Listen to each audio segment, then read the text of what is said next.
ஏய், கடைசியா தோக்கடிச்சிட்டல. அப்பவே சொன்னாங்க, அவ இல்லடா விட்டு போயிருவா, அது பண்ணிடுவா இது பண்ணிடுவா. கேட்கலையே இந்த மானங்கிட்ட மனசு. அவெல்லாம் அப்படி கிடையாது, உனக்கு தெரியுமா, அப்படி இப்படின்னு எவ்வளவு சண்டை எல்லாம் பண்ணி கடைசியா தோக்கடிச்சிட்டல. கடைசியா தோத்துட்டு நிக்கிறேன். இப்ப தெரியும். இப்ப உனக்கு உங்க அப்பா அம்மா உன் ஃப்ரெண்ட்ஸ் எல்லாரும் கூட இருக்கும்போது நல்லா ஜாலியா சிரிச்சுக்கிட்டு என்ஜாயா இருப்ப. ஆனா மேல ஒருத்தர் இருக்கான் பாரு, அவனுக்கு தெரியும் ஒரு நாள் நீ என்னோட நிலைமையில இருப்ப. அப்ப தெரியும் என்னோட வழி எப்படி இருக்கும்னு. அது வரைக்கும் உனக்கு இப்ப வரைக்கும் உனக்கு புரியாது. இப்ப நல்லா ஜாலியா சிரிச்சுக்கிட்டு பேசிக்கிட்டு நல்லா இதாதான் இருப்ப. ஒரு நாள் நான் பட்ட வழிய உனக்கு அதே மாதிரிக்கு மேல இருக்கிறவன் கொடுப்பான்.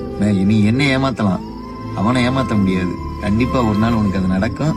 அப்ப உட்காந்து யோசி, ஏன்டா இப்படி பண்ணோம் அப்படின்னு. புரியுதா? உனக்கு எவ்வளவு சொன்னாலும் புரியாது. எனக்கு அப்பவே புரிஞ்சிருக்கணும். எனக்கு அப்பவும் புரியல. இப்பதானே புரியுது. ஒரு நாள் இருக்கு உனக்கு.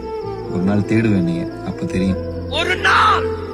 ஒரு நாள் நீ என்னை தேடுவ. ரொம்ப நாளா ஒருத்தன் கத்திட்டு இருந்தான்.